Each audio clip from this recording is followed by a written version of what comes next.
நெய் மீன் கருவாடில் ஒரு 4 விதமான டிஷ் எப்படி செய்கிறதுன்னு பார்க்க போகிறோம்.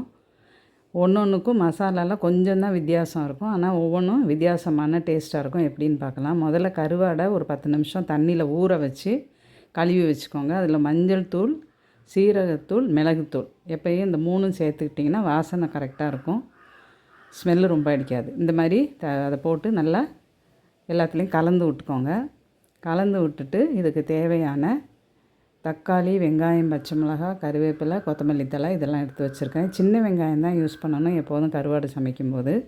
அதே போல் கருவாடை எப்பயுமே எண்ணெயில் கொஞ்சம் வறுத்துட்டு நீங்கள் சமைச்சிங்கன்னா அந்த வாசனை ரொம்ப நல்லாயிருக்கும். இப்போ மஞ்சள் தடவி வச்சுருக்கிற அந்த கருவாடை இந்த மாதிரி ஃப்ரை பண்ணி எடுத்துருங்க. எடுத்ததுக்கப்புறமா அந்த மீதி இருக்கிற எண்ணெயில் கொஞ்சம் கடுகு, கொஞ்சம் வெந்தயம் தாளிச்சிக்க போகிறோம். இப்போ கருவாடில் குழம்பு வைக்க போகிறோம். காய்கறி எல்லாம் சேர்த்து ஒரு குழம்பு வைக்க போகிறோம். கடுகு, வெந்தயம் தாளிச்சிட்டு வெங்காயம், பச்சை மிளகாய், சின்ன வெங்காயம் போடணும். அதுக்கு கருவேப்பிலை தாளித்து விட்ருங்க. தாளித்து விட்டுட்டு நல்லா பழுத்த தக்காளியாக சின்னதுன்னா 2, பெருசுன்னா 1 போதும் போட்டு கொஞ்சம் உப்பு போட்டு நல்லா வதக்கிடணும்.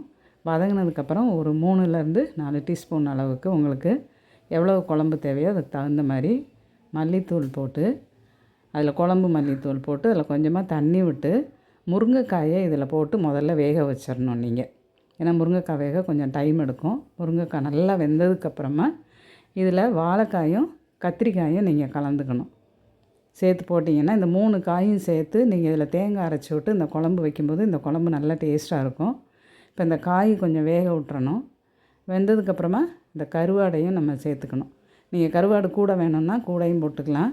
இப்போ 2 பேருக்கு அளவாக தான் நான் காமிச்சிருக்கிறேன். நீங்கள் நிறைய பேருக்கு செய்யணுன்னா அதுக்கு தகுந்த மாதிரி எல்லாத்தையுமே கூடுதலாக சேர்த்துக்கணும்.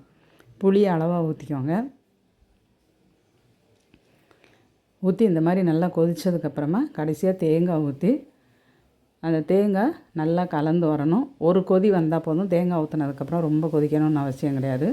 நல்லா லேசாக கொதித்த உடனே மல்லித்தலையை தூவி இறக்கிட்டிங்க அப்படின்னு சொன்னால் இந்த கருவாட்டு குழம்பு தேங்காய் அரைச்சி விட்டு இது நல்லாயிருக்கும். தேங்காய் அரைச்சி விடாமலும் நம்ம செய்யலாம். அது நம்ம எப்படிங்கிறத அடுத்து பார்ப்போம். இதுக்கு ஒரு முட்டைக்கோஸ் பொரியல் பருப்பு போட்டு அது கூட ஒரு பருப்பு துவையல், துவரம் பருப்பு சேர்த்து துவையல் அரைச்சிங்கனாலும் நல்லாயிருக்கும்.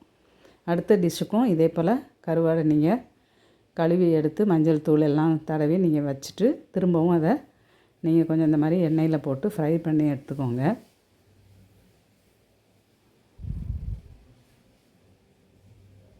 நல்லா கோல்டன் ப்ரௌன் வர மாதிரி வறுத்திங்கன்னா தான் உள்ளுக்கெல்லாம் நல்லா வறுபட்டு கிறிஸ்பியாகவும் இருக்கும், டேஸ்ட்டாகவும் இருக்கும். இந்த மாதிரி நல்லா வறுத்ததுக்கப்புறம் சின்ன வெங்காயத்தை நல்லா நிறைய கட் பண்ணிக்கோங்க. நல்லா ஒரு சின்ன டம்ளர் அல்லது ஒரு 200 ml கப்பு கொள்கிற அளவுக்கு சின்ன வெங்காயமும் பச்சை மிளகாய் உங்களுக்கு காரத்துக்கு தகுந்த மாதிரியும் எடுத்து போட்டுக்கலாம்.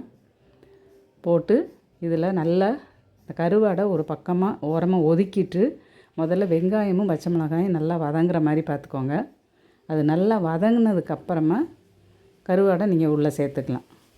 இல்லாட்டி ரொம்ப உடஞ்சி போயிடும். இந்த மாதிரி ட்ரையாக ஃப்ரை பண்ணிவிட்டு இது இப்படியே நீங்கள் சாதம் கூட சைட் டிஷ்ஷாக வச்சு சாப்பிடலாம். இல்லைன்னா சாதத்தை இதில் போட்டு கூட நீங்கள் நல்லா கலந்து விட்டு நீங்கள் சாப்பிட்டீங்கன்னா இதுவும் நல்லாயிருக்கும். அடுத்தது இன்னொரு டிஷ் பண்ண போகிறோம்.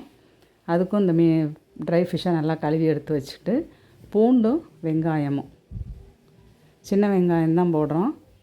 பூண்டும் அதே போல் கொஞ்சம் தாராளமாக கட் பண்ணி எடுத்து வச்சுக்கணும். ஸ்லைஸாக நீளமாக கட் பண்ணி எடுத்து வச்சுக்கோங்க. எடுத்து வச்சுட்டு இதேமாதிரி கருவாடை எப்பயும் போல் வறுத்து இப்போ தனியாக எடுத்துருங்க. ஏன்னா இதில் நம்ம கடுகு தாளிக்க போகிறோம். கடுகு, வெந்தயம் தாளிச்சிட்டு நம்ம கட் பண்ணி வச்சுருக்கிற இந்த வெங்காயம், பூண்டு எவ்வளோ பூண்டு போட்டிருக்கேன்னு பாருங்கள். இது மாதிரி நீங்கள் பூண்டும் தாராளமாக சேர்த்துக்கணும். சேர்த்து பச்சை மிளகாய், கருவேப்பிலை எல்லாம் போட்டு நல்லா வதக்கிட்டு இது கூட தக்காளி சேர்த்துக்கோங்க. இப்போ செய்கிற டிஷ்ஷுக்கு நம்ம தேங்காய் அரைச்சி விட வேண்டாம். குழம்பா செஞ்சிங்கன்னா தேங்காய் விடலாம். இப்போ உப்பு போட்டுக்கலாம். போட்டுட்டு இந்த தக்காளி நல்லா வதங்கினதுக்கப்புறமா ஒரு 4 டீஸ்பூன் குழம்பு மல்லித்தூள் போட்டுக்கோங்க. காரம் வேணும்னா மிளகாத்தூளும் நீங்கள் சேர்த்துக்கலாம்.